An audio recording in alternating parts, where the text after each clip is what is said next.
দেখো, আপনাদেরকে জানিয়ে রাখি এই মুহূর্তের যে আপডেট মুর্শিদাবাদ সাগরদিঘিতে নওশাদ সিদ্দিকীর সভাতে প্রচুর মানুষের ঢল। এই মুহূর্তে কিন্তু আইএসএফ চেয়ারম্যান নওশাদ সিদ্দিকী মোথাবাড়িতে এসডিপিআই এর সমর্থনে তারা যে প্রার্থী রয়েছে এবং এসডিপিআই প্রার্থী নওশাদ সিদ্দিকীর সমর্থিত এবং আইএসএফ সমর্থিত এসডিপিআই প্রার্থী মোথাবাড়িতে তারা যেমন নওশাদ সিদ্দিকী প্রার্থী দিয়েছে এবং সাগরদিঘিতে এসডিপিআই প্রার্থী দিয়েছে। আর সেই প্রচারে দলের চেয়ারম্যান আইএসএফ এর চেয়ারম্যান নওশাদ সিদ্দিকী কিন্তু সেই সাগরদিঘি বিধানসভাতে তিনি গিয়ে ইতিমধ্যে পৌঁছেছে। আর দেখাবার চেষ্টা করবো এই মুহূর্তে মানুষের ঢল দেখুন, উপচে পড়া মানুষের ভিড়। সেই সাগরদিঘি, কোন সাগরদিঘি কথা বুঝতে পারছেন? বিধানসভা নির্বাচন হয়ে গিয়েছে, যেখানে উপনির্বাচন হয়েছিল, বিধানসভা 2021 উপনির্বাচন হয়েছিল, যেখানে কংগ্রেসের টিকিটে এবং আইএসএফ সমর্থিত বাম সমর্থিত কংগ্রেস প্রার্থী বাইরান বিশ্বাস সেখান থেকে জয় লাভ করেছিলেন।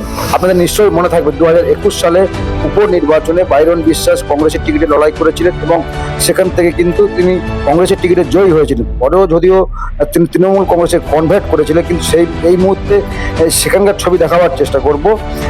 সাগরদিঘিতে এই মুহূর্তে নওশাদ সিদ্দিকীর ভোটের আগে তার যে তুলকালাম মানুষের যে ঢল সেটা দেখাবার চেষ্টা করব।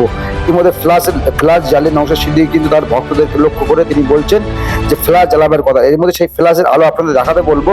মোথাবাড়িতে যেমন মানুষের একটা ঢল নেমেছে, মোথাবাড়ি যিনি ক্যান্ডিডেট আইএসএফ সমর্থিত এবং বামফ্রন্ট সমর্থিত আইএসএফ প্রার্থী, তিনি যেমন ক্যান্ডিডেট মোথাবাড়ির ক্যান্ডিডেট জেলের মধ্যে রয়েছে, সেখান থেকে নমিনেশন করে তিনি কিন্তু আইএসএফ এর টিকিটে ভোটে লড়ছে মোথাবাড়ি থেকে। অপরদিকে সাগরদিঘি থেকে এসডিপিআই আইএসএফ সমর্থিত এবং বামফ্রন্ট সমর্থিত এসডিপিআই প্রার্থী, তিনি কিন্তু সেই সাগরদিঘি বিধানসভা থেকে তারা কিন্তু ভোটে লড়ছে।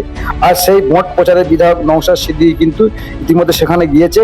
আর আমরা একটা জিনিস ভাবছি, সেখানকার মানুষের ঢলটা দেখুন দর্শক, মানুষের ঢল দেখুন, হাজার হাজার মানুষ নওশাদ সিদ্দিকীর ডাকে উপস্থিত হয়েছে। একটা আপডেট আপনাদের জানিয়ে রাখি, কিছুক্ষণ আগে কিন্তু সেই সাগরদিঘিতে ঝড় ও বৃষ্টি হয়েছে। সেই ঝড় বৃষ্টিকে অপেক্ষা করে আইএসএফ সমর্থিত এবং সাধারণ মানুষ যেভাবে নওশাদ সিদ্দিকীর সভাতে ঢল নেমেছে, তাতে করে আমরা বলতে পারি 2021 সালে সাগরদিঘিতে শাসক দল সিট হারিয়েছিলেন, কংগ্রেসে ঝুলিতে এসেছিলেন।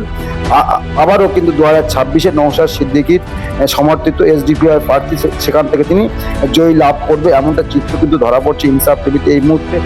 সাগরদিঘি থেকে দেখাবার চেষ্টা করলাম নওশাদ সিদ্দিকীর এই যে মানুষের ঢল। এই মুহূর্তে সেই ভিডিও আপনাদেরকে দেখাচ্ছি। ভিডিওটা ভালো লাগলে শেয়ার করবেন, অবশ্যই বন্ধুদের কাছে শেয়ার করবেন, আর কমেন্ট বক্সে আপনাদের মতামত অবশ্যই কমেন্ট করে জানাবেন।